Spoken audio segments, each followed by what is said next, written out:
Son 32 que se han anotado y son 37 aquí. ¿A quién les falta anotar?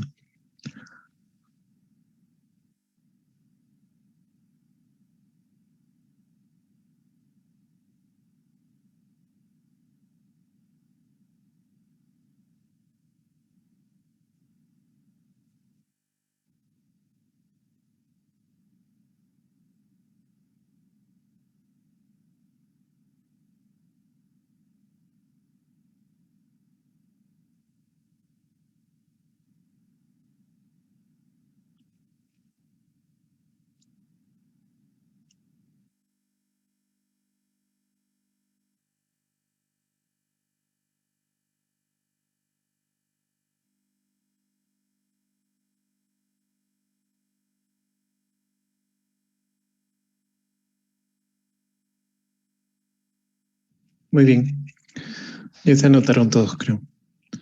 Iniciemos. Hoy día vamos a hacer dos temas: afecciones traumáticas de muñeca y mano y complicaciones de fracturas, pero ahí tiene más que solo complicaciones.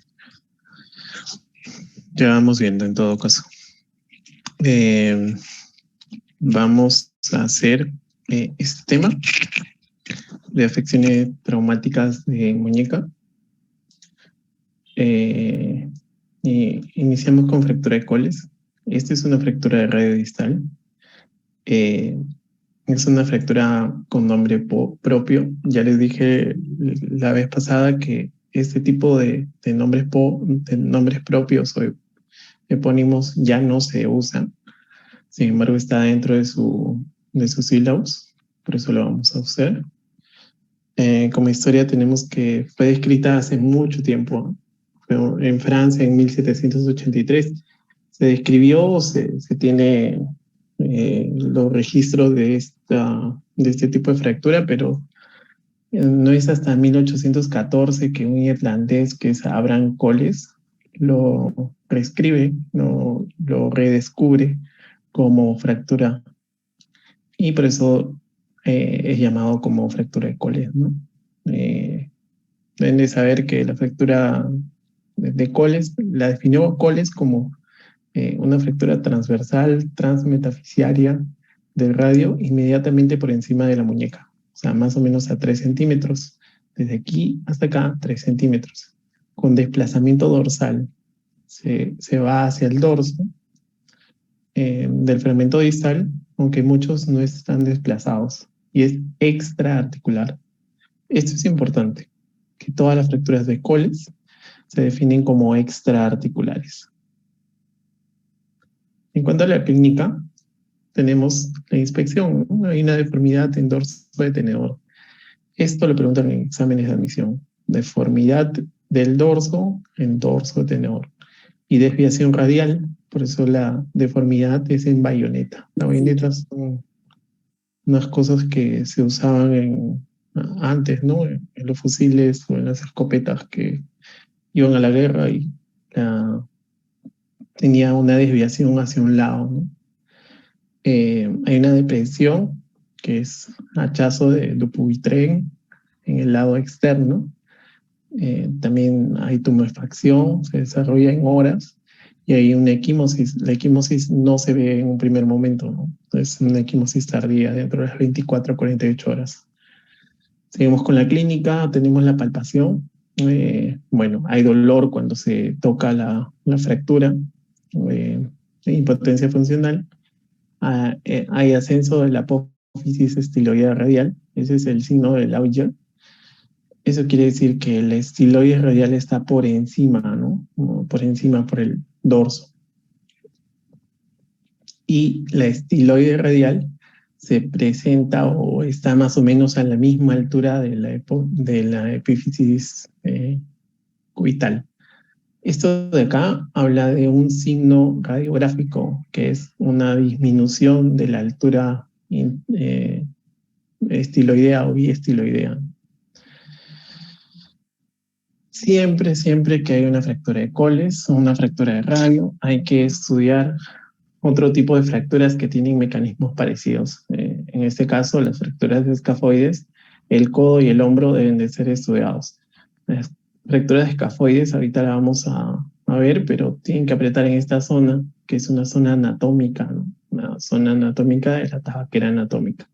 Y también hay que estudiar las otras articulaciones, ¿no? ¿Cómo se estudian las otras articulaciones?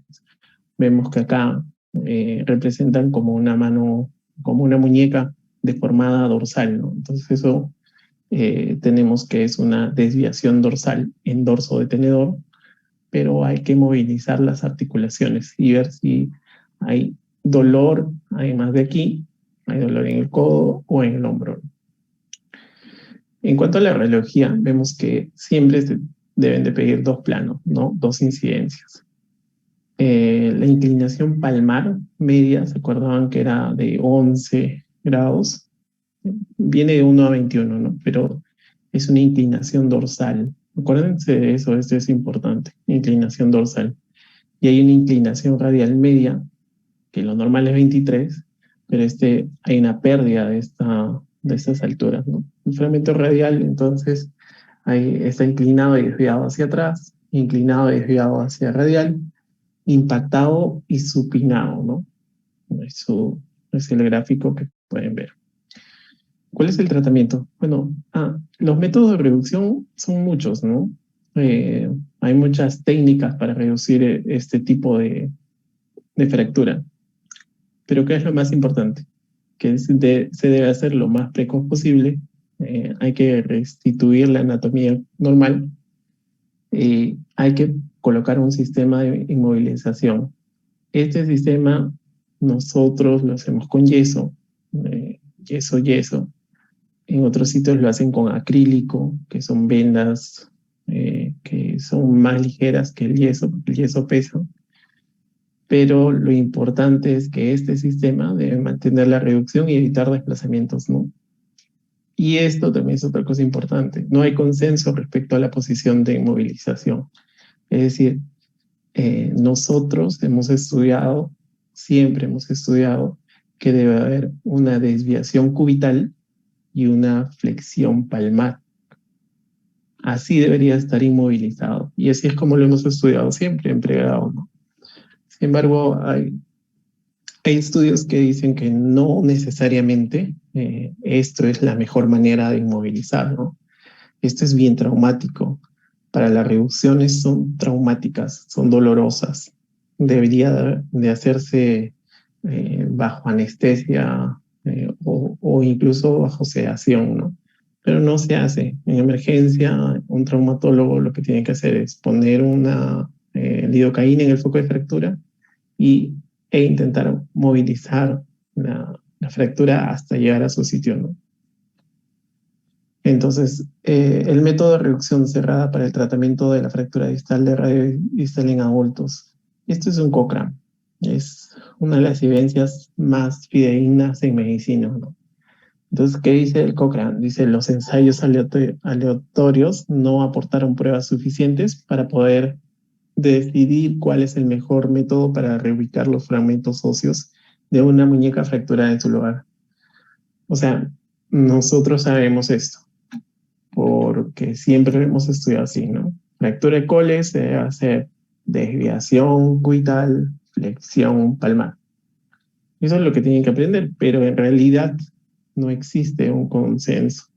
No hay evidencia suficiente como para decir que ese es el mejor método. Sin embargo, para los exámenes tienen que acordarse eso, ¿no? ¿Cómo se hace esta técnica de reducción? La técnica de reducción cerrada es anestesia local intrafocal, es decir, ponerle lidocaína directamente donde está la zona de fractura. Hay que traccionar en el eje. Esta imagen está media borrosa, pero bueno. Vemos que una persona, un ayudante de estos, coge por encima del codo, con el codo en 90 grados, el otro ayudante va a traccionar desde los dedos, y esa es la tracción longitudinal, tracción en el eje. La primera maniobra que se debe hacer es corregir la desviación posterior. Entonces, para eso tienes que hacer una flexión palmar. Llevas la palma llevas la muñeca hacia la palma. Luego hay que entra en el segundo momento, que es la segunda maniobra, que hay que corregir la desviación radial. Entonces hay que llevar la muñeca a una desviación cubital. Y la tercera maniobra es corregir la supinación, porque se acordaban que habían tres cosas que estaban mal, ¿no? Era una desviación posterior, una desviación radial y una supinación. Entonces la supinación es lo tercero que se corrige y hay que llevar a la pronación, ¿no? El yeso se debe colocar mientras continúa la tracción. Acá hay dos asistentes, dos operadores que hacen la maniobra, pero en realidad deberían de ser tres, ¿no? Uno que coge el codo, otro que coge la muñeca y el tercero que va reduciendo la fractura. Se debe de colocar el yeso mientras se continúa la tracción y mientras se continúa la flexión palmar, la desviación cubital. Se termina de ubicar y vemos acá dos tipos de yeso, ¿no? Hay un yeso que está solo en el antebrazo, que es antebraquio palmar, y otro que está desde el brazo, que es braquio palmar. ¿Cuál es mejor? No hay diferencia. O sea, podrías hacer desde el antebrazo o desde el brazo, ¿no? Sí o sí, desde uno u otro, ¿no? Este yeso debe de permanecer 6 semanas, pero 6 semanas no puedes inmovilizar el codo porque puedes causar rigidez.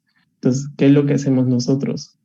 Si decidimos poner sobre el codo, o sea, un braquio palmar, cortamos el yeso, sacamos la parte que está por encima del codo y por debajo del codo.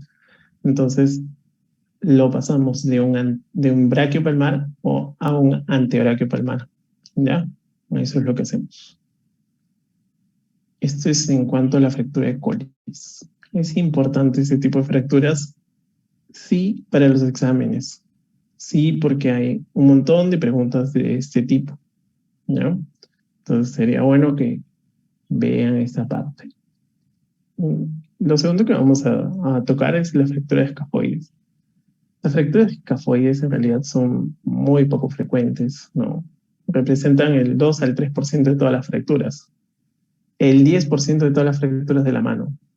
Y de estas, el 60 al 80% de las fracturas del carpo. Tiene una incidencia muy baja, ¿no? De 1.5, pero que tiene un rango muy amplio, ¿no? Hasta 121 por cada 100.000 habitantes. Entonces, en realidad es poco frecuente. En cuanto a su anatomía, hay que ver, esta es otra cosa importante. El 80% de la superficie del escafoides es superficie articular. Entonces, más adelante vamos a ver que las superficies articulares no tienen periósteo. Entonces, bajo esta idea, solo el 20% de todo el escafoides tiene periósteo. Y eso es algo que va en contra eh, del proceso de reparación. Y otra cosa que es también difícil es que la irrigación es de distal a proximal. Entonces imaginémonos que hay una fractura acá, en el polo proximal. Si hay una fractura en el polo proximal, Recording in progress. hay una fractura en el polo proximal, lo que vamos a generar, al fin y al cabo, es que no hay una buena irrigación a este nivel. Por eso una de las complicaciones de la fractura de escafoides es que no se unan. La no unión o la pseudoartrosis de la fractura de escafoides, que en este hueso sí tiene una frecuencia elevada, ¿no? El cuadro clínico, bueno, el cuadro clínico característico de las fracturas de escafoides es dolor en la tabaquera anatómica. ¿Se acuerdan los límites de la tabaquera anatómica? ¿Alguien se acordará? Bueno, lo revisan, ¿ya? Entonces, ¿qué es lo que vemos acá? Nosotros tenemos dentro del cuadro clínico algunas cosas o algo que nosotros nos llame la atención. y podemos llevarlo a un mayor o menor medida de especificidad, de valor predictivo positivo en cuanto a su indicativo del diagnóstico, ¿no? ¿Qué quiere decir?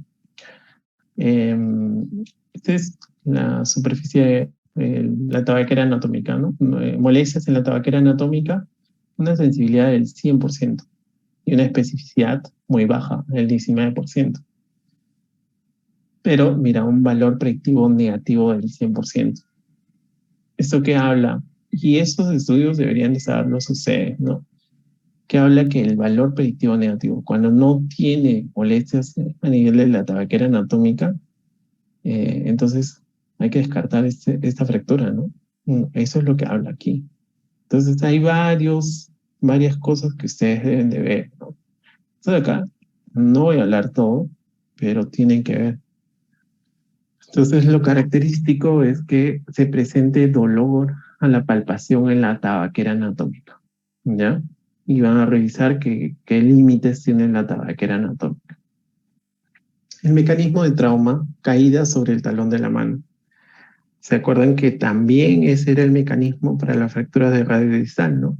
Y ese también era el mecanismo para las fracturas de húmero. Y ese también era eran el mecanismo para las fracturas de codo.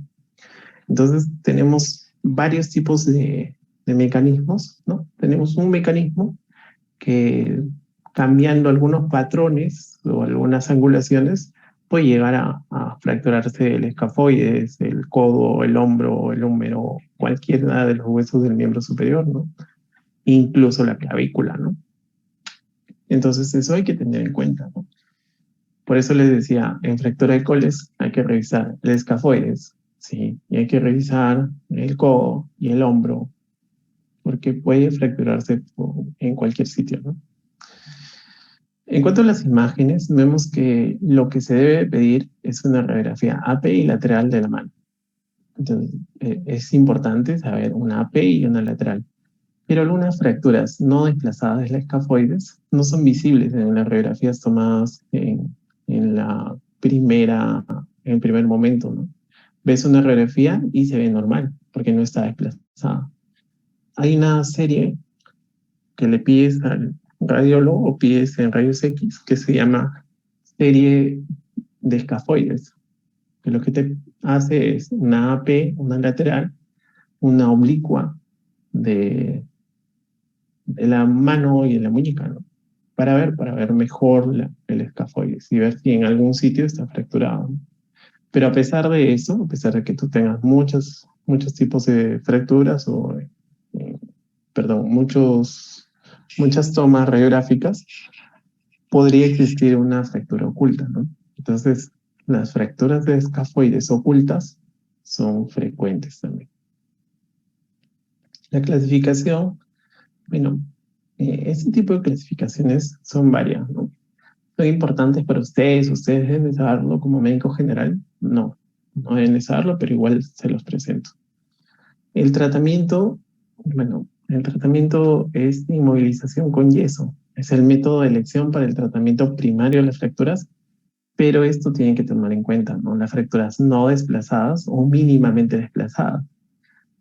Les enseñaba esta radiografía. ¿Ustedes creen que esto está desplazado? No. O sea, está roto, sí se ve una línea, pero no se ve desplazado, ¿no? Entonces, ahí pueden tomar como tratamiento la inmovilización con yeso, ¿no?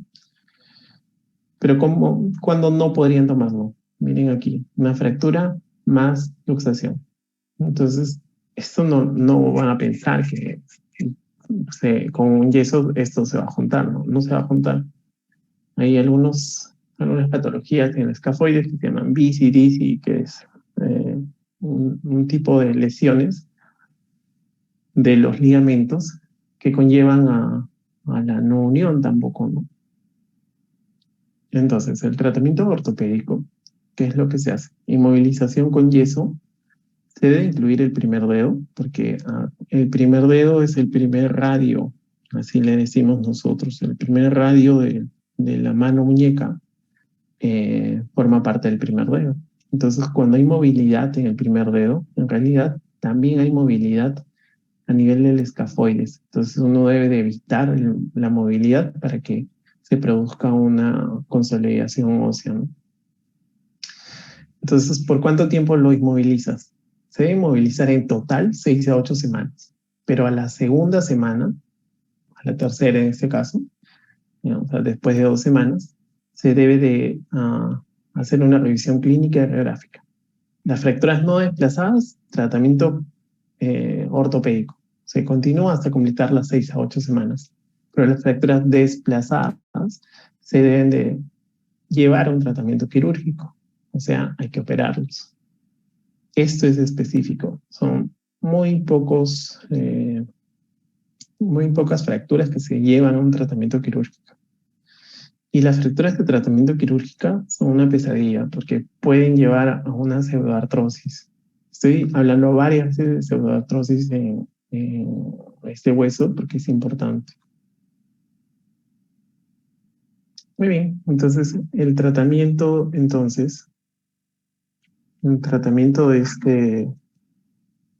el tratamiento quirúrgico de este tipo de fracturas es mediante tornillos que se llaman ocultos, se llama Cutrac, que son estos tornillitos que se entierran, la cabeza se entierra dentro del hueso. ¿Por qué se debe enterrar este tornillito? Porque les había dicho, la superficie articular del escafoides, un 80% de esta superficie articular, de esta superficie es articular, perdón. Entonces, si lo dejas afuera, tienes solo un 20% de la superficie articular donde puedes dejar el tornillo libre, ¿no? La cabeza del tornillo libre. Entonces es mejor enterrar el tornillo y dejarlo ahí. Entonces las complicaciones que les decía, ¿no? Si son manejadas no ortopédicamente, del 1 al 5% se van a desplazar, ¿no? ¿Qué pasa con las fracturas desplazadas? Las fracturas desplazadas pueden llevar a que se produzca algo que se llama pseudoartrosis. Entonces, ¿cuál es el tratamiento de la pseudoartrosis? Es poner un injerto óseo de la cresta ilíaca en el medio y ponerle el tornillito que les decía, ¿no? ¿Con qué fin? Con que esto se una del huesito. Pero hay una parte de esta patología que tampoco no se une. Y al final tienes que llevar a sacar este hueso, sacarlo de su sitio, para que no duele, para que no duela, no moleste, ¿no? Otras fracturas del carpo tenemos del trapecio, trapezoide, de todos los huesos que tienen ahí, ¿no? Entonces, estos son muy poco frecuentes. Si la del escafoides es poco frecuente, estos son casi nada frecuentes, ¿no? Este del trapecio, que es menos del 5% de todas las fracturas del carpo, ¿no? O el trapezoide, mira, menos del 1% de todas las fracturas del carpo. Entonces se los dejo ahí para que puedan leer. Pisiforme también, raro. Entonces empezamos con las fracturas del metacarpo. En cuanto a la epidemiología, las fracturas del metacarpo suponen el 40% de las fracturas de la mano. O sea, son muy frecuentes, ¿no? Pero de todas estas, el 10% son fracturas del cuello del quinto metacarpo. Y esta es una fractura que tiene nombre propio, ¿no? Bueno, se llama fractura del boxeador, porque se presenta en una mala técnica de un puño. Entonces, el 10% de las fracturas del metacarpo son fracturas del quinto metacarpo. La mayoría ocurren en adolescentes o adultos jóvenes durante las prácticas deportivas y accidentes laborales, ¿no? ¿Cuál es el cuadro clínico? La deformidad de la mano no siempre es fácil de evidenciar. Edema y hematoma pueden estar presentes, pero acuérdense, la mano puede hincharse y puede no verse una deformidad. Simplemente se ve hinchado, ¿no? Eso no quiere decir que no esté fracturado, ¿no? Entonces, todo paciente que venga con un golpe en la mano, o que él ha tirado un puñete a una superficie, debería de tomarse una radiografía, ¿no? Si está hinchado. Debe hacerse una escrupulosa inspección y palpación. ¿Por qué? Porque hay que ver si hay un desplazamiento de la cabeza de los quintos metacarpos. Cuando tú haces un puño, ves, es más, háganlo ahorita, puedes ver que la cabeza de los metacarpos están alineados. ¿Qué pasa si no está alineado o hay una desaparición de estas cabezas? Esto habla de que se ha roto o está en otro sitio la cabeza, ¿no? Para que esté en otro sitio es que se ha roto y se ha desplazado, ¿no? Y también hay que tener cuidado con la exploración del aparato tendinoso y neuromuscular, ¿no? Siempre se debe pedir que muevan la muñeca, muevan los dedos, para ver si hay una limitación, ¿no? Puede haber limitación por el dolor, eso es esperado. Es decir, que les duele tanto que no pueden mover los dedos. Pero no es que no puedan mover, sino que no mueven tan firme o no mueven tanto por el dolor, pero al fin y al cabo sí mueven un poco. Y ahí se puede descartar una lesión tendinosa. ¿Y cómo haces una neurovascular? Neuronerviosa, lo tienes que hacer con la sensibilidad de distal de los dedos, ¿no? Ver si sienten los dedos, si siente hormigueo, si siente algo, ¿no? ¿Y cómo se hace la valoración vascular? El llenado capilar, ¿no? El llenado capilar es importante, ¿no? Sino que nosotros en las historias clínicas las ponemos nomás, ¿no? Llenado capilar menos de 2 minutos, 2 segundos. O sea, como si fuese rutinario. Pero en estas zonas o en este tipo de deformidades, en este tipo de patologías, se debe de evaluar estas lesiones vasculares, ¿no? Entonces, ¿cómo se hacen los exámenes radiográficos, ¿no? Al principio es radiografía nada más. Entonces, ¿qué se debe hacer? Una proyección frontal y lateral, una AP de mano y lateral. Pero aparte de eso, se debe de hacer dos radiografías más. Una de pronación a unos 30 grados. Esta imagen también está medio fea, pero bueno, imagínense que esté bonito. Si pronas 30 grados, vas a ver estos huesitos de acá, ¿no? Que serían el segundo y el tercero. ¿Por qué? Porque vas a poner de costado los otros, ¿no? Vas a poner a un lado. En cambio, si supinas 30 grados, lo que vas a hacer es ver el cuarto y el quinto, ¿no? Que son estos aquí. A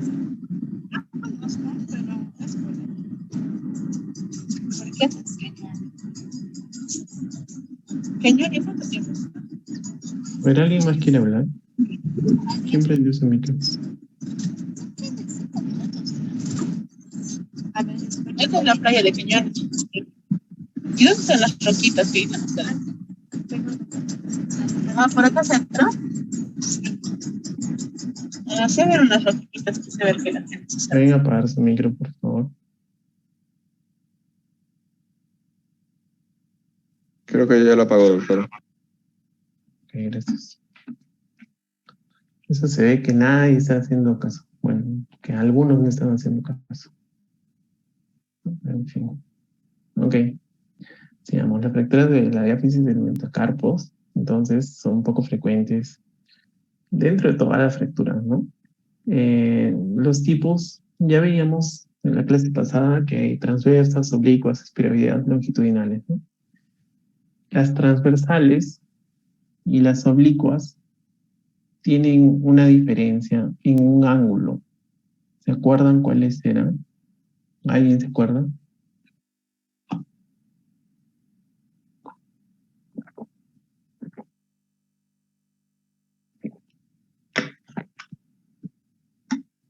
¿Nadie se acuerda? No, estoy hablando yo solito como loquito. Así que vamos a llamar listas.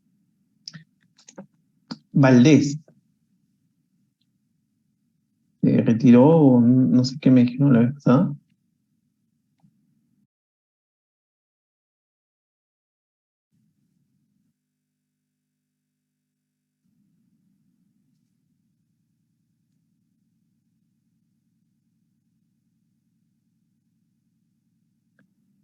Los que están acá, dice Angeline Pinedo Guerrero. Angeline.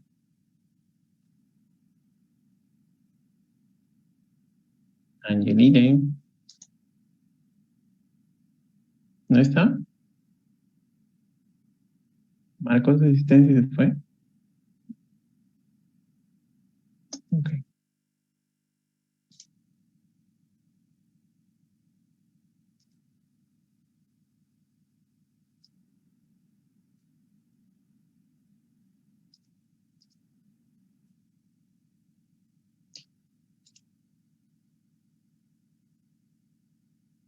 Anthony Jesús Vilches.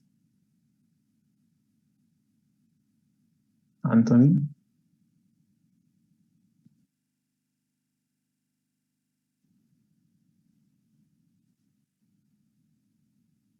Anthony tampoco no está, ¿no? No marcan su asistencia y se va. Castillo Quesada Isabel. O Castillo Quesada. Tampoco no está. Ok.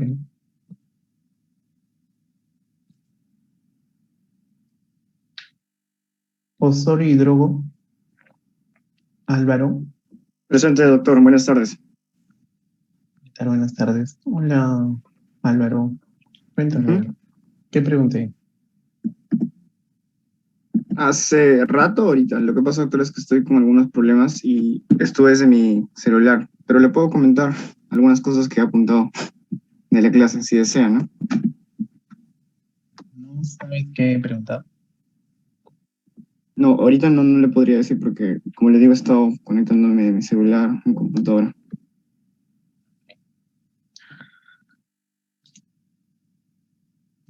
Osorio, ¿no? Osorio.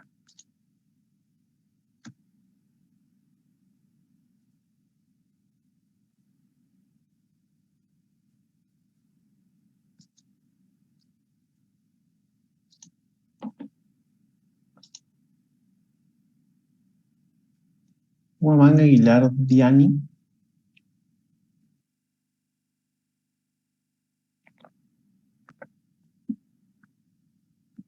Juan Aguilar. Tampoco. Wow.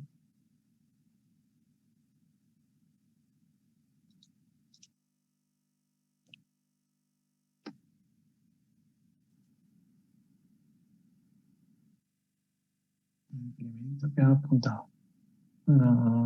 Caroline da Silva Moraes Heredia. Hola, doctor. Estoy acá. Hola, ¿cómo estás? ¿Todo bien? Cuéntame, ¿te acuerdas Bueno, que te he preguntado?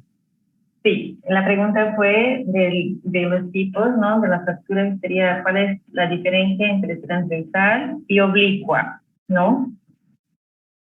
Sí, Y sí. entonces la fractura transversal sería una fractura que está perpendicular al eje más grande del hueso, ¿no? Sería, por ejemplo, como si estuviera el hueso en horizontal y la fractura es en vertical, algo así, ¿no? Ya. ¿Y la otra? La fractura oblicua, entonces estaría como que es similar a esta, no es perpendicular, pero sí es como algo que baja, ¿no? Está inclinada la fractura. Y ella puede ser desplazada o no desplazada. Puede ser que se salga el hueso del lugar del sitio, ¿no? Entonces te queda un pedazo para cada lado. O entonces en el mismo sitio se queda esta fractura.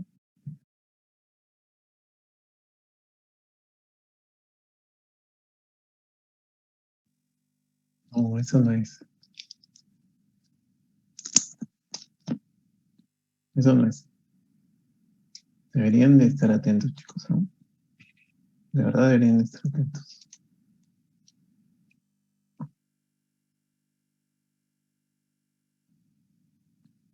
¿Están atentos o no tienen problemas?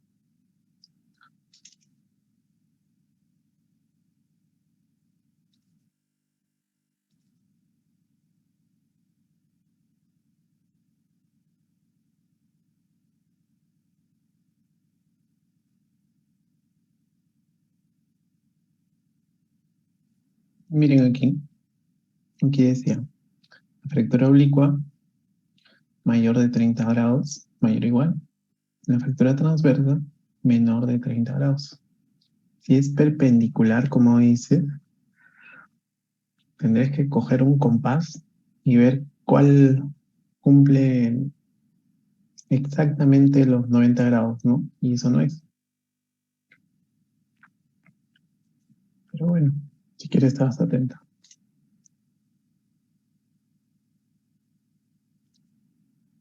Digamos. Como les decía, las fracturas transversas son las que tienen menos de 30 grados de angulación. Lo que tú decías de la diáfisis y con el eje perpendicular forman un ángulo de menos de 30 grados. Las oblicuas tienen más de 30 grados. Las esferoideas tienen un ala biplanar. Y las longitudinales son por el medio, ¿no? Como si se hubiesen cortado por el medio de la diáfisis. Estas fracturas lo que provocan son desviaciones importantes, ¿ya?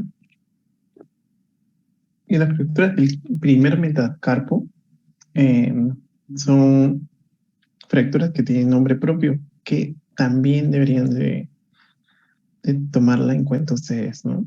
Las fracturas extraarticulares, ven que está por encima de la articulación, son diaficiarias o metafisiarias. Y hay dos tipos de fracturas, las fracturas de Bennett y las fracturas de Rolando. Las dos fracturas, Bennett y Rolando, son fracturas de la base del primer metacarpo. Entonces hay una fractura que se llama fractura luxación de Bennett, que es una luxofractura de Bennett. Vemos la imagen, tenemos un segmento o un fragmento óseo que está adherido al carpo todavía, y el otro está por fuera, pero la superficie articular es esta. Entonces, ¿qué es lo que ha pasado? Se ha roto y hay algo que lo está manteniendo. Este fragmento está manteniéndose en su sitio. Entonces son fracturas intraarticulares, el trazo que separa un fragmento articular proximal mantenido en contacto con el trapecio por el ligamento oblicuo anterior. Quiere decir, este de aquí es el ligamento oblicuo anterior, el que mantiene en su sitio este fragmentito, que es el fragmento más chiquito, fragmento proximal. ¿Cómo se dan los mecanismos, no? El mecanismo indirecto, caída o golpe sobre el borde radial de la mano con hiperabducción del pulgar, traumatismo que sigue el eje del pulgar, traumatismo sobre la palma con hiperabducción y o hiperextensión del primer radiodígito carpiano. Esas son el tipo de mecanismo, ¿no? ¿Cuál es la clínica? Dolor importante e incapacidad funcional del primer dedo. Hay una gran deformidad, tumefacción en la tabaquera anatómica, porque ese espacio también está ahí. Y el primer espacio interóseo también está tumefacto, también produce dolor, ¿no? Hay un signo, se llama el signo de Kuss, es un ensanchamiento de la base del metacarpo a la palpación con longitud conservada que sobresale por encima del trapecio y pone tensos los tendones de la tabaquera anatómica. Entonces, este signo de Kuss es importante que vean para los exámenes, ¿no? Estas luxaciones en realidad son muy fáciles de reducir. Tú lo que haces es traccionas y con un dedo presionas esta zona y se vuelve a su sitio. O sea, ya está en su sitio. ¿Qué es lo difícil? Es mantener la reducción. Es decir, tú lo sueltas y otra vez se va.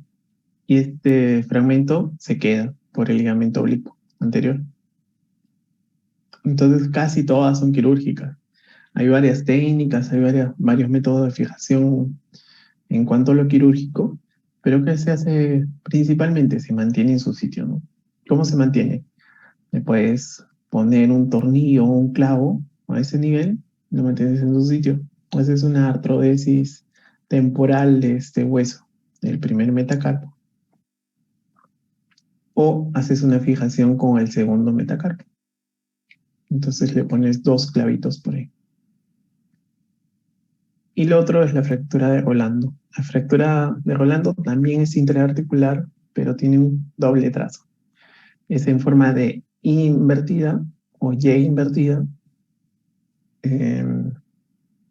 y genera tres fragmentos, ¿no? Un fragmento de la diáfisis, un fragmento medial y no lateral.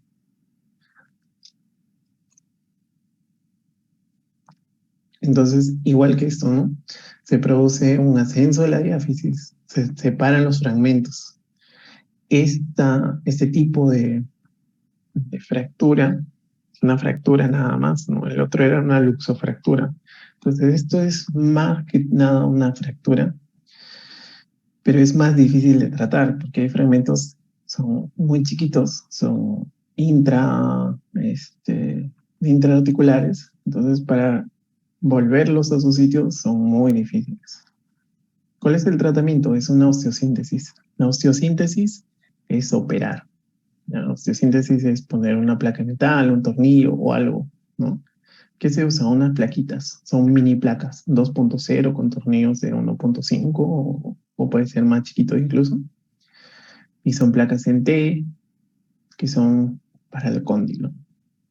Primero hay que poner el hueso en su sitio, luego ponemos un Kirchner, lo estabilizamos y luego ponemos la plaquita. También se podría usar solo Kirchner, ¿no? O sea, acá se usa una placa, mira, así estaba y así terminó. Entonces, ven que incluso no está bien reducido, ¿no? Porque ven como un pedacito óseo a un lado. Eso no está tan bien reducido, pero es aceptable que esta zona articular esté bien, ¿no? Es una cirugía compleja. Lo otro que les decía es la fractura del boxeador. La fractura del boxeador es la fractura del quinto metacarpo. Se da a nivel de la unión de la cabeza y el cuello. Hay una basculación o una lleva del segmento distal hacia volar, con una impactación anterior. Es decir, miren aquí en esta imagen, el fragmento distal se va para adelante o para volar, ¿no? ¿Y qué es lo que haces? Tú pides que al paciente haga un puño. Normalmente cuando haces puño, puedes ver los nudillos, que son las cabezas de los quintos de los metacarpos. Como este fragmento está para adelante, no lo vas a sentir, porque está oculto. Y ese es un signo, ¿no? Es un signo importante. ¿Cuál es el mecanismo? Es eso, ¿no? El luchador o el vehemente que al final golpea la pared y hay una compresión axial, ¿no? Entonces, hay una compresión desde la cabeza del metacarpo, del quinto metacarpo, sobre todo el eje longitudinal, pero como acá hay una angulación, se rompe ahí, ¿no? También hay otro mecanismo que es por arrancamiento, pero es muy, muy, muy raro, ¿no? Hay unos ligamentos que es el ligamento lateral de la articulación metacarpofalángica, que están presentes ahí, y dice que se puede hacer por una abducción, pero son muy raros en realidad. ¿Qué es lo que tenemos? Tenemos dolor, acortamiento discreto del metacarpo y una impotencia funcional variable, ¿no? Algunos incluso pueden hacer todas sus cosas, otros no. Entonces, depende del umbral del dolor en realidad. En cuanto a las complicaciones de las fracturas de los metacarpos, tenemos tres principalmente. Consolidaciones viciosas. La angulación provoca desequilibrio de la musculatura intrínseca, extrínseca y resulta en una pérdida de la fuerza o dolor con la presión. Y en deformidades estéticas, ¿no? ¿Qué es lo que haces? Mira, pides al paciente que haga puño y el paciente no puede hacer puño. ¿Por qué? Porque tiene una limitación de la biomecánica normal de los dedos, de los metacarpos, ¿no? Entonces, ¿o qué es lo que puedes tener? Una deformidad rotacional. Quiere decir, haces puño y uno de los dedos se mete. Esta es una deformidad rotacional. Cuando ustedes hagan puños, miren su mano, todos los dedos miran hacia arriba. Todos, excepto el quinto que tiene una rotación pequeña hacia adentro, ¿no? Pero en general todos miran hacia arriba. Todas las uñas se miran hacia arriba. En este caso no. Está deformado y la uña mira hasta adentro y se va por encima por debajo del otro dedo. Otra complicación que puede haber es la pseudoartrosis, pero es una muy, muy rara complicación. Lo otro es la artrosis, por alteración a nivel de la articulación, ¿no? Y esto provoca dolor. ¿Dónde se ve principalmente? En la fractura de Roland y en la fractura de Bennett. Ahí se ve principalmente. Tenemos la fractura de falanges. El mecanismo de lesión de una falange distal es por aplastamiento. Es principalmente el obrero que estaba chancando con un martillo, estaba golpeando algo con un martillo que se termina dando la punta del dedo. Pero a este tipo de lesión de las fracturas distales, de la falange distal, hay que tener bastante cuidado con las partes blandas. Como ha sido un aplastamiento, una cosa que te ha golpeado, entonces todas las partes blandas que son muy pegadas al hueso pueden sufrir. Una cosa que deben de ver es que jamás se quita una uña, jamás. En un aplastamiento peor, no se debería de quitar la uña. Nosotros en traumatología lo que hacemos es suturar la uña en su sitio. Si se sale, la volvemos a poner.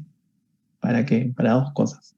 Si hay una fractura, esta uña va a servir como una férula, o sea, va a ferulizar la zona, que es lo más importante en una fractura. Pero otra cosa, si no hubiese una fractura, si dejamos la zona sin uña, entonces vamos a exponer un tejido. Y ese tejido cuando se expone, primero duele un montón. Y después se puede infectar. ¿Qué es lo que hacemos nosotros? Lavamos muy bien la uña, lavamos la zona del lecho unguial y si hay un hematoma o hay un sangrado a nivel del lecho unguial, le ponemos puntos transfixiantes, es decir, unos puntos en X. ¿Se acuerdan? Técnica quirúrgica han llevado, no sé, pero hay unos puntos transfixiantes que son puntos que lo que generan es que los vasos colapsen, que los vasos se aprieten tanto que ya no salga sangre. Entonces, se hacen unos puntitos aquí, si es que hay hematoma, y esto genera al final un lecho no sangrante que podemos reponer la uña, ¿no? Reinsertar la uña. Cuando se sospecha de una fractura de falange distal, las radiografías que se deben de pedir son de dedo, no de mano, porque las de mano lo que te hacen es buscar los huesos del carpo. Entonces no queremos los huesos del carpo, queremos el dedo. Entonces pidan radiografía de dedo. ¿Cuáles son los patrones de este tipo de fractura? Otra vez, tenemos el eje longitudinal que se haya roto longitudinal, que se haya roto en el eje transversal, del penacho, que es la parte última, esa como cabecita que tenemos, se llama penacho. Luego tenemos una abulsión, son fracturas abulsivas. Aquí se inserta un tendón. ¿Qué tendón se inserta en la falange distal? ¿Se acuerdan?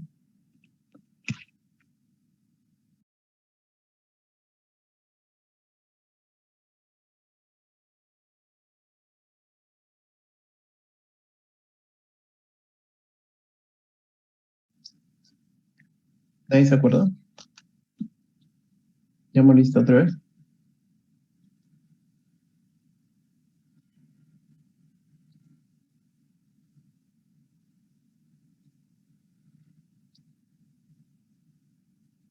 Aguilar Rojas. Doctor, buenas tardes. Presente, aquí estoy. Dime. Disculpe, la verdad es que no escuché la pregunta que dijo. ¿Por qué no escuchaste? Estabas de tu celular y tampoco no escuchabas bien, algo así. Sí, es que estoy en celular, estoy regresando a mi casa después de haber estado en las prácticas de la universidad. Ah, mira.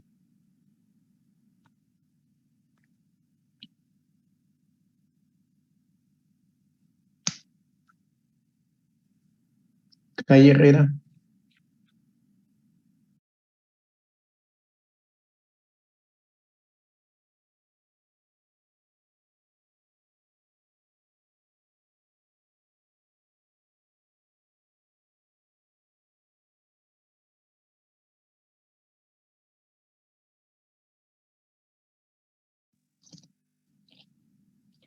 Calle.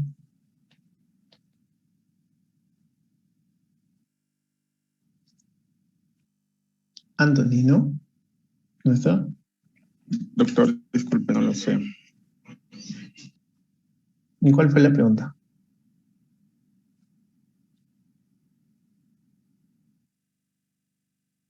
Anthony, ¿cuál fue la pregunta?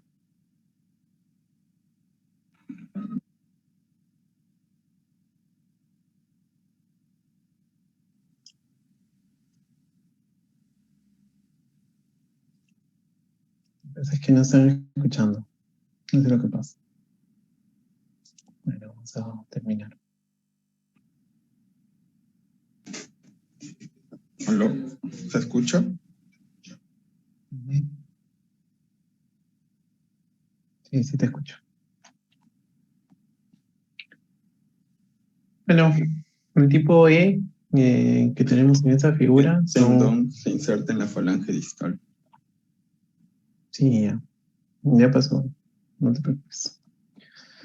El tipo E, que es por cizallamiento de la base dorsal, ¿ya? O una base polar. Cualquiera de los dos son fracturas articulares. Entonces es un tipo de fractura. Y el otro es una completa articular. Cuando se destroza la articulación, ¿no? Hay algunas veces que se destroza tanto que lo que hay que hacer es dejarla inservible esa articulación. O sea, juntarla, unirla para que ya no funcione. En general, el tratamiento es no quirúrgico, o también llamado ortopédico o quirúrgico, ¿no? ¿Cuáles son las indicaciones para tratamiento no quirúrgico? Cuando las fracturas no están desplazadas, cuando las fracturas se reducen y están estables, cuando son reducidas y no se produce una luxación. ¿Y cuándo sí tienes que operarlas? Primero, en toda fractura abierta se debe de operar. Toda fractura abierta.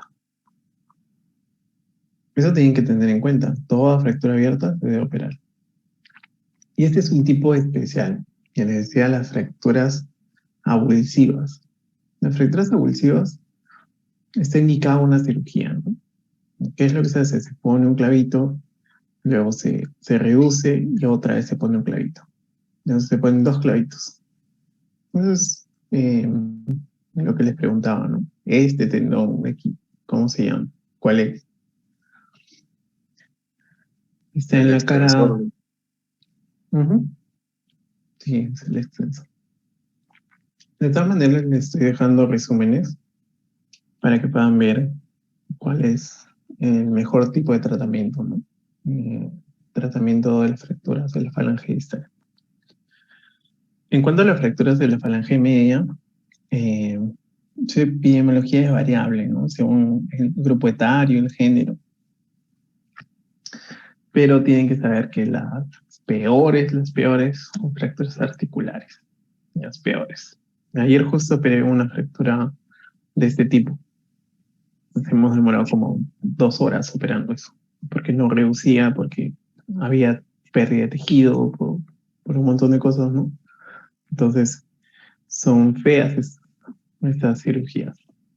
Porque son demandantes. Las fracturas simples, o sea, estas, operas en 15 minutos y ya estás afuera. Pero hay fracturas que están totalmente destrozadas, no sé esto, que no puedes salir así de rápido, ¿no? Entonces, ¿cuál es el tratamiento? Tratamiento ortopédico, una férula de aluminio de 3 a 4 semanas. Y quirúrgico, puedes poner clavos, puedes poner placas, puedes poner un montón de cosas, ¿no? Pero es esto, ¿no? Ahora, en toda fractura diaficiaria, o sea, cuando está fuera de la articulación, tienes que inmovilizar la articulación proximal y la articulación distal. Eso es para toda fractura, ¿no? Entonces, ¿hasta dónde debería llegar tu inmovilización? Hasta por acá, ¿no? De aquí hasta acá. O sea, toda la inmovilización debería de pasar el foco de fractura, o sea, pasar la articulación. Esto está muy recto, no debería estar tan recto, ¿no? Debería de angularse un poquito para que no sufra tanto los tejidos blandos. Igual les dejo el resumen.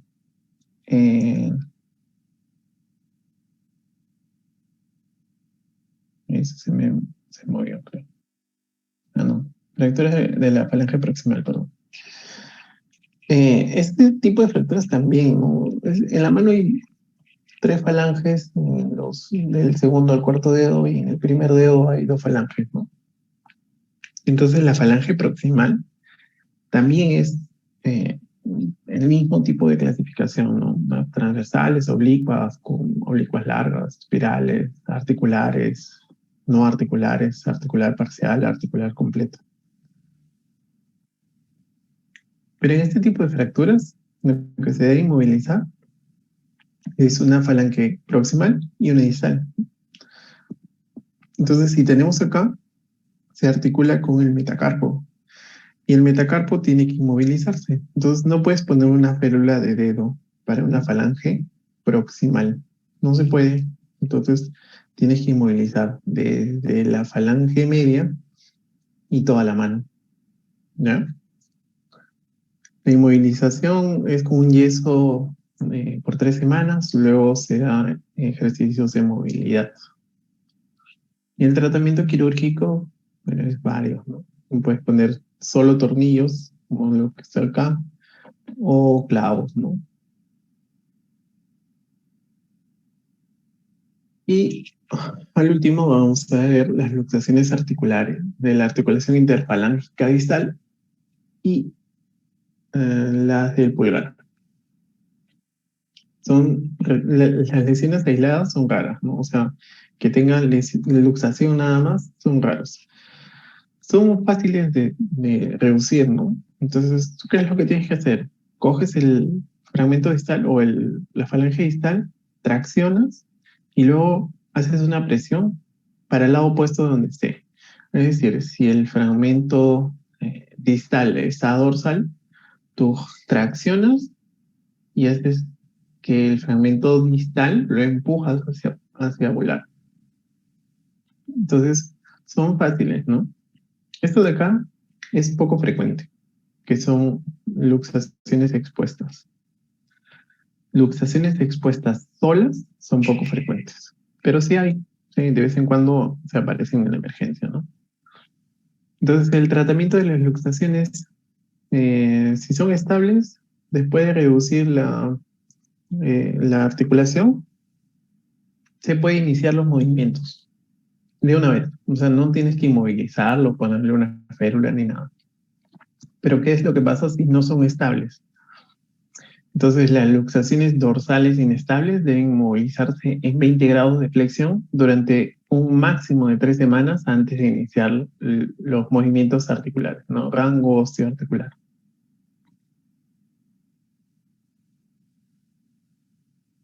Acá les dejo un resumen también. Y las luxaciones de la articulación interfalangítica proximal, estas de acá son también muy raras. ¿Por qué? Porque tienen esto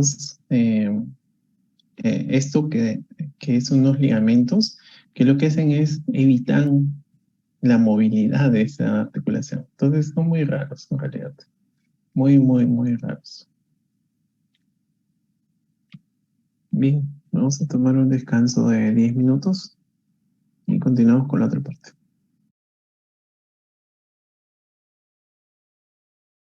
Ok, Doctor, Sí, dime. ¿Quién quiere preguntar algo?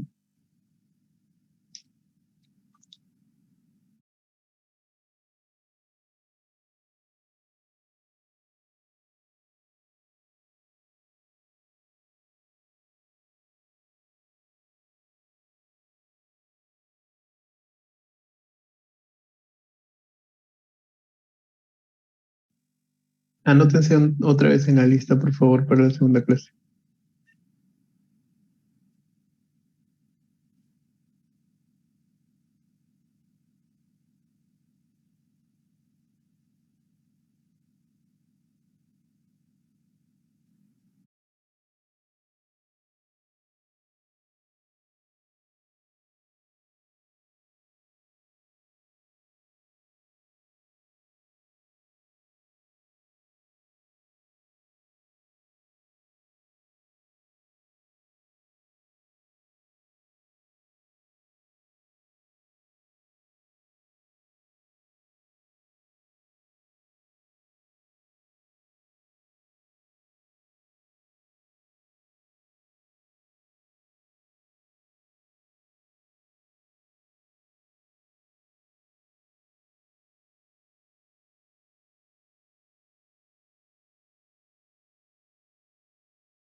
Muy bien, iniciemos la última parte para que ya puedan ir a seguir descansando.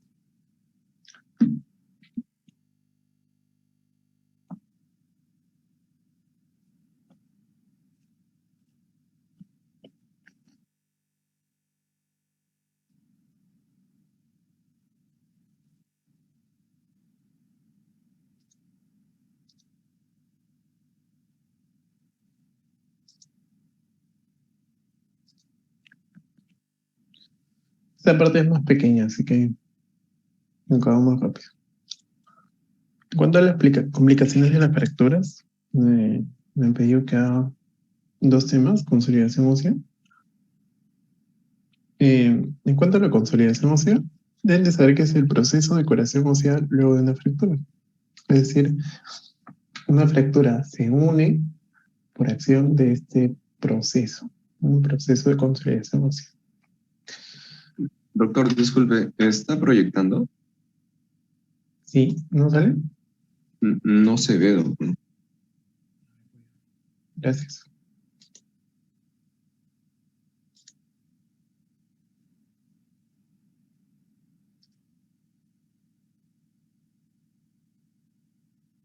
Ok, ya se ve, ¿no?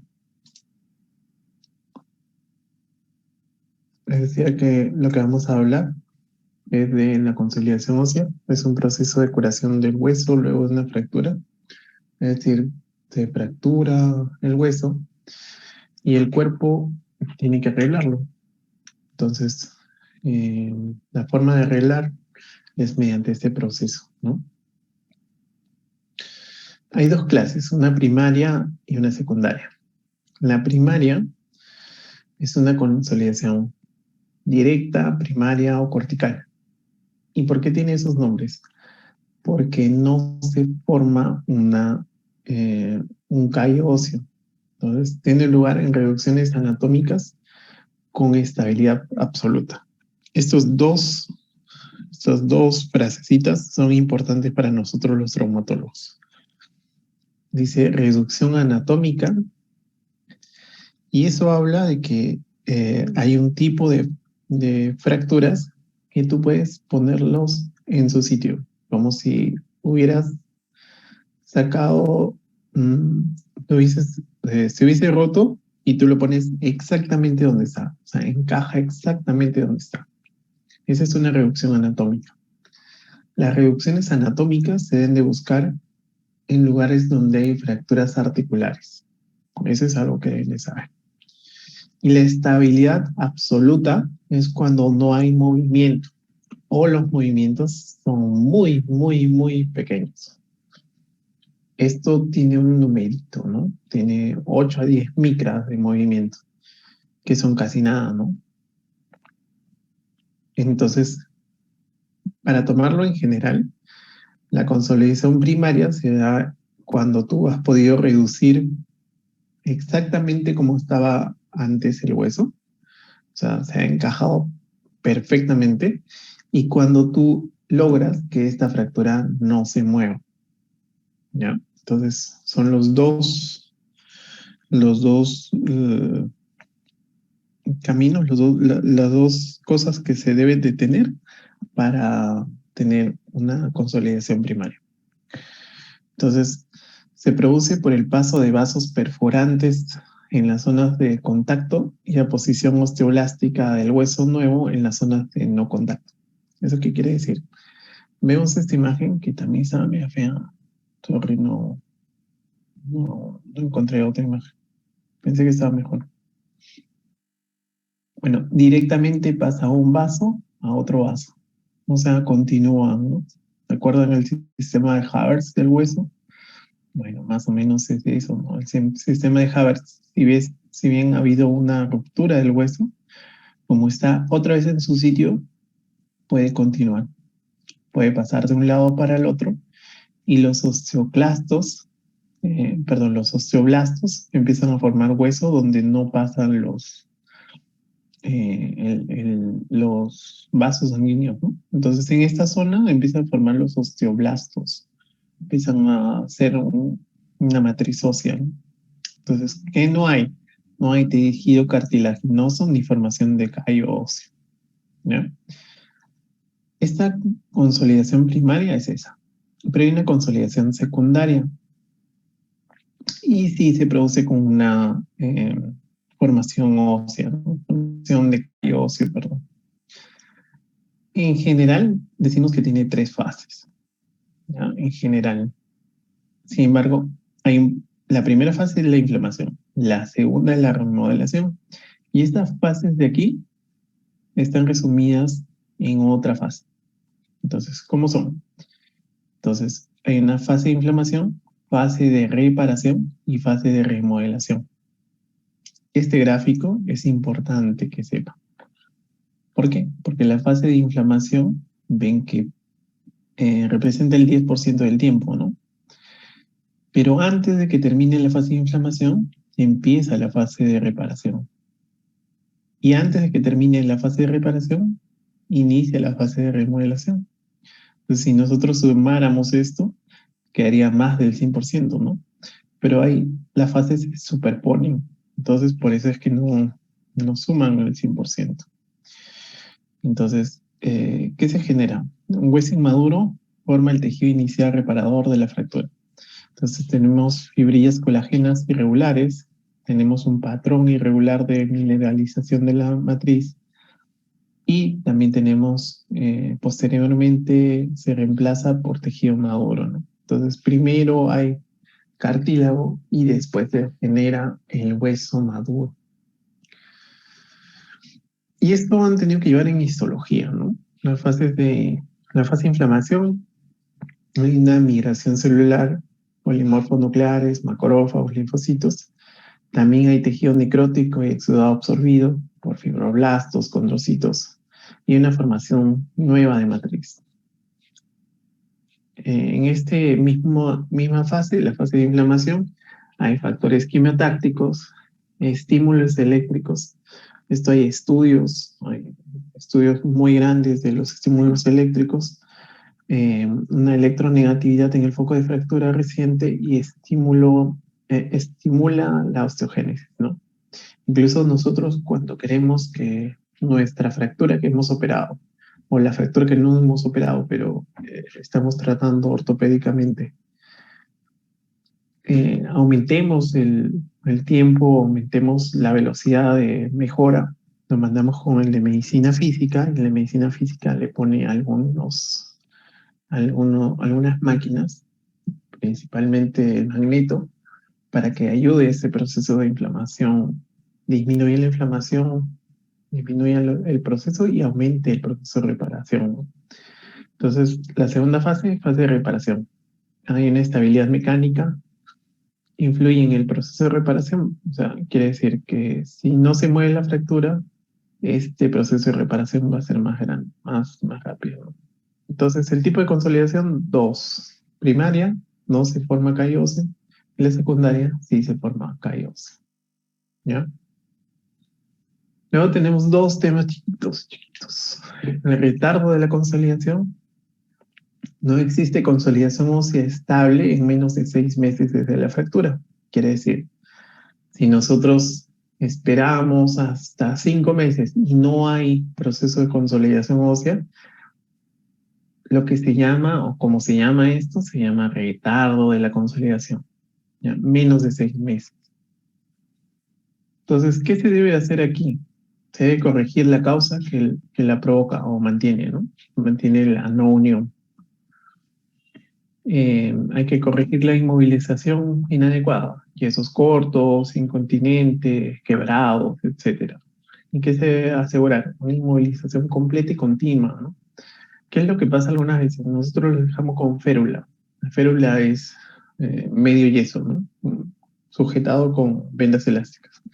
Los pacientes, como les molesta, se lo sacan.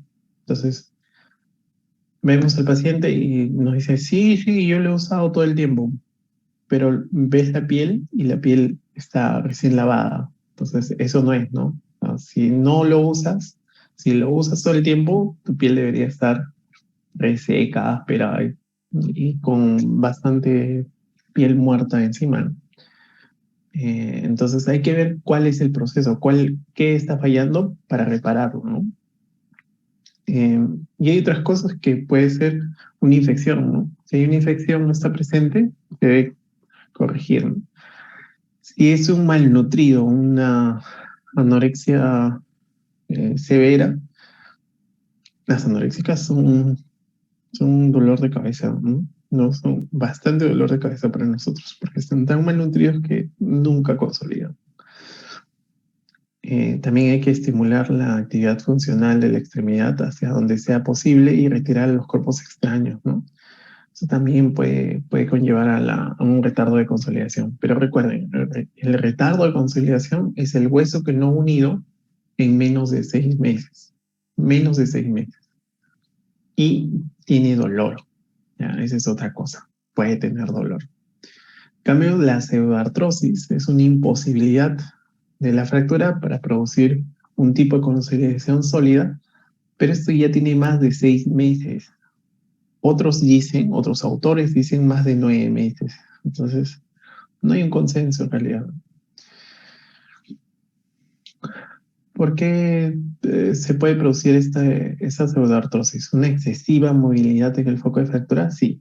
O una excesiva, o cuando no hay contacto óseo. Eso ahorita lo vamos a hablar. Pero en general la patogenia de la pseudoartrosis es una inmovilización inadecuada o una alteración de la irrigación. Son las dos cosas que pueden estar presentes. Entonces, Judet y Judet clasificaron la pseudoartrosis en dos. En esta que es hipertrófica y en una atrófica. Esta es la clasificación de Judet. Uno se llama pata de elefante, el otro se llama pezuña de caballo, y la otra que es atrófica, que es en punta de lápiz. ¿Cómo se tratan? De manera diferente, ¿no? Estas también forman parte de la pseudoartrosis, pero no son dentro de la clasificación de Judet. Cuando hay un hueso muerto en el medio de dos huesos, esto no se va a unir. Esto se llama secuestro óseo, ¿no? El secuestro óseo es cuando hay un hueso muerto en el medio del hueso sano. O por un defecto, ¿no? Si no está en contacto, nunca se va a unir, ¿no? Acá lo que tenemos que hacer es un injerto grande o un crecimiento, un alargamiento óseo, ¿no? Que son cosas diferentes. Entonces, les decía, inmovilización inadecuada, inmovilización por tiempo insuficiente, o fijación interna inadecuada, o distracción por tracción o por placas y tornillos. Cualquiera de estos es por inmovilización inadecuada. Y alteraciones de la irrigación, insuficiencia vascularización de los segmentos óseos comprometidos, fractura de hueso patológico, fracturas expuestas, infectadas, segmentadas, comminutas, irradiación, neoplasias locales malignas, ¿no? Todo esto puede generar al final una pseudoartrosis, ¿no? Pero ¿qué es lo que hacemos? Primero, vemos que este sí es un proceso patológico. Entonces sí necesita una intervención y tiene que ser agresiva. Y el objetivo es curar la pseudoartrosis, ¿no? Y cuando curas la pseudoartrosis ya puedes funcionar bien este miembro. ¿Qué es lo que se hace en general? Acá les digo, la pseudoartrosis hipertrófica, las patas de elefantes. Entonces, esto de acá se debe a que hay una fijación inadecuada, ¿no? O un apoyo temprano. Es decir, una fractura de radio, que tú le dejas el yeso. ¿Cómo era el yeso? ¿Alguien se acuerda cómo era el yeso de las fracturas de Coles?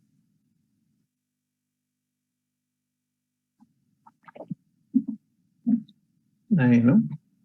Ok. Entonces, sigamos. Pseudoartrosis hipertrófica. Entonces, el fondo fisiopatológico es de tipo mecánico. Debido a ello, se debe asegurar una adecuada estabilización de la fractura. Doctor, Es decir, sí, dime. ya, perdón, el yeso de la fractura de Collins, estaba buscando porque me anoté acá, sería con desviación cubital y flexión palmar, Entre tanto, no existe un consenso de la posición, pero generalmente se pone de esta manera. Muy bien, muy bien. Gracias. Entonces, si ese yeso de la fractura de Coles lo quitas antes de tiempo, o los pacientes que vienen y se lo cortan, ¿no? Se lo cortan y modifican, ¿no? Como les molesta en algún lado, lo cortan en algún lado. Entonces, no hay suficiente inmovilización. Y por eso se produce las pseudoartrosis hipertróficas. ¿Qué es lo que hay que hacer? Hay que asegurar que la fractura se estabilice mejor. En cambio, las pseudoartrosis atróficas, la base del tratamiento radica en la eliminación del tejido fibroso y refrescamiento de los bordes de los extremos. ¿Qué es lo que hacemos? Vemos una fractura en punta de lápiz. Quiere decir que los fragmentos distales se han ido consumiendo. Ahí sabemos que no va a pegar. Entonces tenemos que entrar a operar. Entramos a operar, sacamos esto de aquí, que es el tejido fibroso, y lo rellenamos con tejido sano, es decir, un injerto óseo. Los injertos óseos lo que hacen es estimular las zonas para la formación ósea, ¿no? Eso es lo que tenemos que hacer.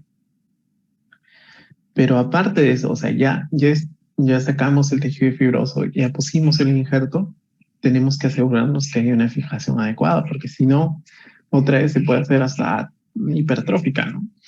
Y eso es lo que no queremos, ¿no? O puede haber una pérdida del injerto óseo. ¿Ok? Doctor, en este caso del injerto óseo, sería un injerto óseo autólogo, ¿verdad? De preferencia sí. No, de preferencia sí. Los autólogos, como es hueso vivo, lo que nos da no solo es la matriz ósea, ¿no? Lo que nos da son elementos que tienen transmisores para la estimulación ósea, o sea, tiene reclutadores óseos, reclutadores de consolidación. Entonces es mejor que sea autólogo, ¿no? En cambio, los injertos heterólogos lo que hacen es tener solo la estructura mineral, estructura ósea mineral. No tienen factores vivos, ¿no? Todo se mete en un autoclave porque son injertos cadavéricos. Se mete un autoclave y se saca toda la médula. En cambio, estos autólogos sí tienen médula. Y lo que hacen es estimular más rápido la producción de hueso. Sí, pero ¿de dónde podemos sacar para ponerlo ahí en estos casos? Dependiendo de la zona. Lo que nosotros usamos más que todo es de la cresta ilíaca, la antero superior. Sacamos bastante hueso de ahí. Yeah. Pero, por ejemplo, yo hago más pie y tobillo. Entonces, para no irme hasta la cresta, le saco hueso del calcáneo. Hueso esponjoso del calcáneo y ahí tengo injerto óseo, ¿no? Pero más que todo es de la cresta ilíaca.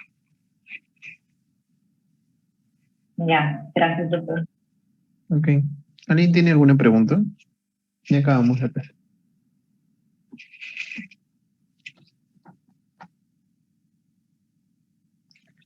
En punto. ¿Alguien tiene alguna pregunta?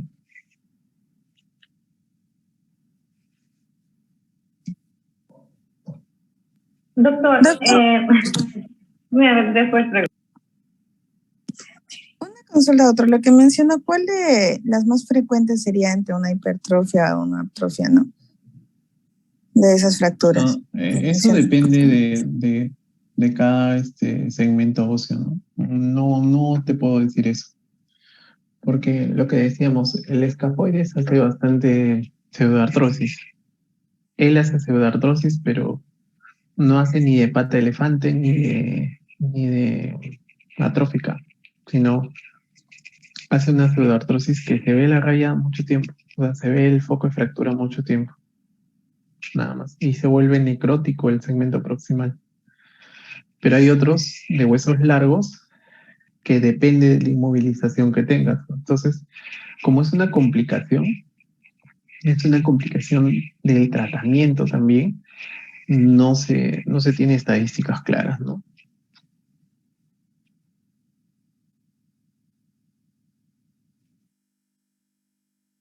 Ok, ¿alguien más? Pregunten. Igual yo voy a preguntar en sus exámenes. Doctor, tengo otra pregunta sobre la consolidación de las fracturas. Quisiera saber si en los niños la manera directa, que sería esta reducción anatómica, que no se forman, ¿no?, estos callos óseos, en los niños es más común que sea directa o no. No, no depende de la edad. Lo que depende son de los otros factores. ¿Recuerdas que decía? Lo que depende es que cómo lo reduzcas. O sea, si se puede reducir el hueso. Es decir, si se puede poner en una misma posición el hueso. Como estaba antes, está ahora. Y la inmovilización absoluta. Quiere decir poner una placa de metal, poner un clavo endomedular o algo que haga que no se mueva para nada. Que no es que no se mueva, sino los movimientos son tan pequeños que genera esta consolidación. Sin embargo, en los niños, la mayoría de niños, la mayoría de fracturas en niños no se opera. La mayoría. En niños pequeños, peor.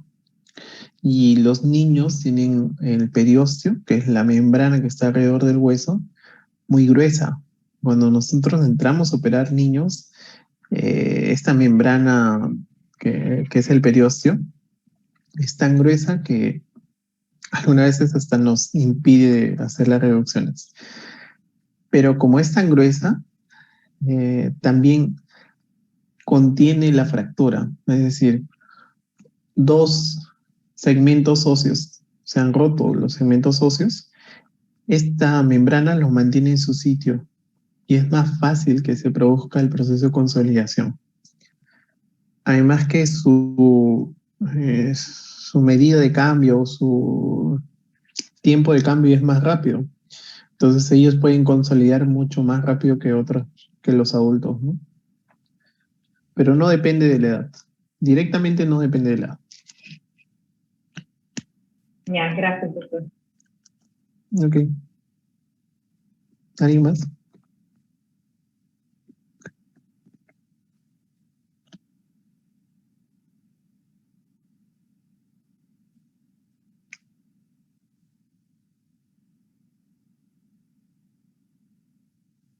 Bueno, chicos. Eso es todo, entonces. Una Sí, pregunta. ¿Este injerto autólogo se saca en la misma operación o es necesaria otra para poder ponerla en no, una es en la misma. próxima? En la misma Ok. cirugía. No puedes guardarlo mucho tiempo.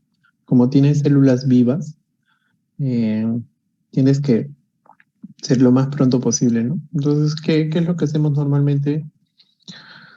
El injerto óseo es fácil de sacar para los traumatólogos, ¿no? Entonces, nos mandamos a los residentes a ir sacando el injerto mientras los asistentes vamos haciendo la fractura. En supervisión y todo, ¿no? Pero sí, siempre es así. O uno de los traumatólogos, porque siempre operamos 2 traumatólogos, se va con los residentes a sacar el injerto, mientras el otro ya está abordando la fractura. Y cuando ya necesitamos la fractura, o necesitamos el injerto porque la fractura ya está visible y está para poner, lo ponemos, lo que ya hemos sacado. Ok, doctor. ¿Y existe algún tope de alguna cantidad la cual se pueda sacar y de ella nomás? No existe ningún tope. O sea, pero no le vas a sacar toda la cadera, ¿no? Cuando hay mucho hueso por sacar, le sacas de una cadera y de la otra, o sea, de las 2 caderas. Pero eso, o sea, es muy raro, ¿no? Muy raro que tengas que sacar tanto hueso. pero sí se ha dado, ¿no? Otra cosa que puedes hacer es um, cuando hay cuando hay bastante defecto óseo, son otras técnicas, ¿no? El peroné, bueno, ya han llevado peroné, fracturas de peroné. ¿Quién les iba a dictar? ¿El doctor Pío Andamayo? ¿O el doctor Gonzalo Cabrera, creo? Bueno, no sé. Pero si se acuerdan o si saben algo de eso, el miembro inferior, la pierna, hay dos huesos, ¿no? La tibia y el peroné. En la tibia pasa el 80% del peso cuando uno está en bipedestación. Entonces, por el peroné pasa el 20%. Cuando hay mucho defecto óseo, no hay mucho, estamos hablando, ¿no? Sacamos el peroné porque se puede sacar. La tibia tranquilamente puede aguantar el 80%, ¿no? O sea, si aguanta el 80%, puede aguantar el 100%. Sacamos la diáfisis del peroné y lo llevamos al otro lado, ¿no? Donde necesitemos, ¿no? Hace como 3 meses, un poco más, hicimos eso de ahí, ¿no? Porque tenía un defecto muy grande del cúbito, del radio diaficiario, perdón. Entonces sacamos el peroné y lo pusimos en vez de radio, ¿no? Esa es una técnica, ¿no? Claro, no es solo sacarlo, ¿no? Sino hay otras técnicas, ¿no? Pero básicamente puedes sacar hasta incluso el hueso del peroné, ¿no? Wow. Gracias. ¿Alguien más? ¿Alguna pregunta?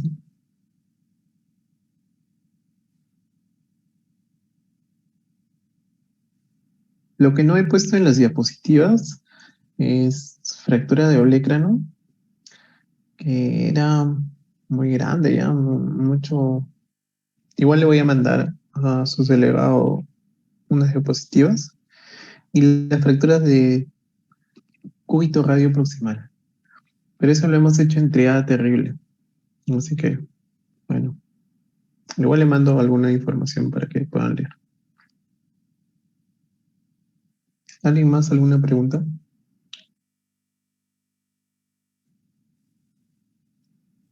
Doctor, disculpe, creo que le envié un mensaje a su WhatsApp con algunos chicos que estaban regresando al Lima y pudieron conectarse. No tenían tantos. Ok. Igual son 79, 78 y solo hay 40. Y ahorita hay 34. No hay problema. Ok, doctor, gracias. ¿Alguien más? ¿Alguna pregunta?